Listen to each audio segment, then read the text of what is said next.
जो भी इस दुनिया में आता है उसे एक ना एक दिन जाना ही होता है। कुछ लोग अपनी उम्र को पूरा करके इस दुनिया को अलविदा कहते हैं और कुछ बीमारी या किसी और वजह से बहुत कम उम्र में ही दुनिया से रुखसत हो जाते हैं। कहते हैं कि हर जानदार चीज़ को, नफ्स को मौत का मज़ा एक न एक दिन चखना ही है। उत्तर प्रदेश के ज़िला सीतापुर के ब्लॉक हरगांव क्षेत्र के ग्राम सभा दईरामा के बहुत ही लोकप्रिय व्यक्ति शरफुद्दीन अंसारी का आज लंबी बीमारी के बाद 73 वर्ष की आयु में निधन हो गया। उनके निधन की खबर से न सिर्फ ग्राम सभा दईरामा बल्कि कुर्बो जवार से हज़ारों की तादाद में उनके चाहने और उनके मानने वाले लोग उमड़ पड़े। जन सैलाब देखा गया। उनकी नमाज जनाजा में सैकड़ों लोगों ने शिरकत किया।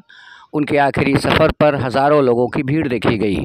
आपको बताते चलें कि ग्राम सभा दईरामा के मरहूम सिराजुद्दीन बहुत ही लोकप्रिय व्यक्ति थे।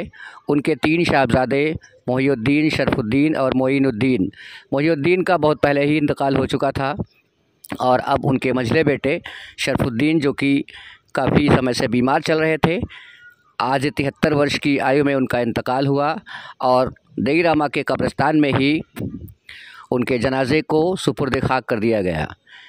अपने पीछे उन्होंने 4 बेटे जुम्मन, सलमा, मौला समेत 4 बेटे और 2 बेटियों का परिवार बिलखता हुआ छोड़ दिया। आपको बताते चले कि शरफुद्दीन एक ऐसा व्यक्तित्व रहा है जिसने समाज के प्रत्येक व्यक्ति के साथ शाना बशाना हमेशा चलने की कोशिश की है। अमीर गरीब सभी के दुख दर्द में हमेशा शरीक रहे हैं। सभी की मदद करने का जज्बा उनमें रहा, या यूं कह लिया जाए कि वो गरीबों का मसीहा था।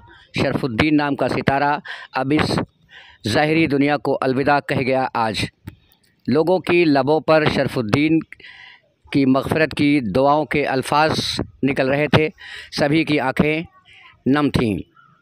आज 10 बजे दईरामा के कब्रिस्तान में उनके जनाजे को सुपुर्द खाक किया गया। जनाजे में हज़ारों लोगों की भीड़ देखी गई। औरतें, बच्चे, महिलाएं सभी बिलख रहे थे।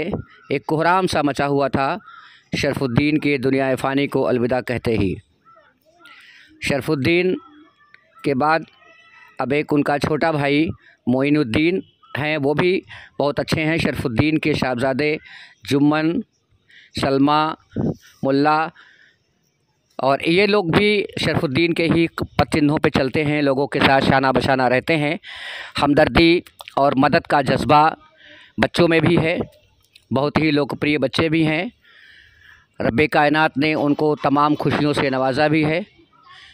उनकी ना तो उनके वालिदैन की कभी किसी से दुश्मनी रही और ना ही बच्चों के ताल्लुकात में कभी किसी के साथ कोई ख़राबी या बदउनवानी देखी गई। बच्चे भी हर तरह से लोगों के साथ शाना बशाना चलते हैं। आज शरफुद्दीन इस दुनिया में नहीं है, लेकिन उनकी कारकर्दगी और लोगों के साथ रहने का तौर तरीका उनके बच्चों में है।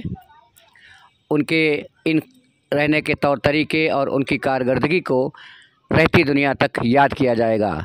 नवभारत समाचार की टीम मरहूम शरफुद्दीन के लिए रब्बे कायनात से दुआ करती है कि रब्बे कायनात उनकी मग़फ़िरत फ़रमाए, जन्नतुल फ़िरदौस में आला मकाम अता फ़रमाए और उनके बच्चों को, उनके अहलो अयाल को, उनके चाहने वालों को, उनके अज़ीज़ व अक़ारिब को सब्र व तहम्मुल अता फ़रमाए।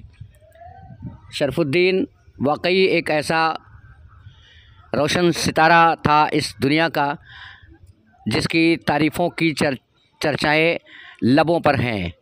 जितनी तारीफ़ की जाए कम है। ऐसी शख्सियत जो हमेशा लोगों के साथ मिलजुल कर रहती थी, प्यार, मोहब्बत, भाईचारा और इंसानियत के साथ रहना और खुलूस के साथ दूसरों को रहने का पैगाम देना, ये मरहूम शरफुद्दीन का शेवा था। और यही उनका तौर तरीका था। उनका परिवार भी उन्हीं के पद चिन्हों पर चलता है। बहुत पहले से कहा जाता है कि ग्राम सभा देईरामा का जो साउथ एरिया है, यानी जो दक्षिण मोहल्ला या दक्षिण का मोहल्ला कहा जाता है, किसी ज़माने में लोगों का कहना है कि एक ही शख्स होता था, उनके वालिद, जिन्हें मरहूम सिराजुद्दीन के नाम से जाना जाता है। वो बहुत ही नमाजी थे, नमाज के पाबंद थे, दीनदार थे। खैर, उनके पद चिन्हों पर उनके परिवार ने उनकी कारकर्दगी पर अमल किया, उनके तौर तरीक़ों पर अमल किया, और उनके बच्चों में भी वो तमाम खूबियाँ और क्वालिटीज़ पाई जाती हैं जो उनके वालिद मोहतरम मरहूम सिराजुद्दीन साहब में थीं। बहरहाल, शरफ़ुद्दीन की कमी को तो दुनिया में कोई नहीं पूरा कर सकता, लेकिन उनके बच्चे भी बहुत समाज में लोकप्रिय हैं, मिलनसार हैं और लोगों के साथ मदद करने, मिलजुल कर रहने का उनमें जज्बा है। अल्लाह ताला सभी को इसी तरह रहने के तौर तरीके अता फ़रमाए। शरफ़ुद्दीन की कमी को पूरा नहीं किया जा सकता। आज ग्राम सभा देईरामा का बहुत ही मोतबर शख्स बहुत दुनिया से चला गया। अल्लाह तबारक व तआला उनको जन्नतुल फ़िरदौस में आला मकाम अता फ़रमाए।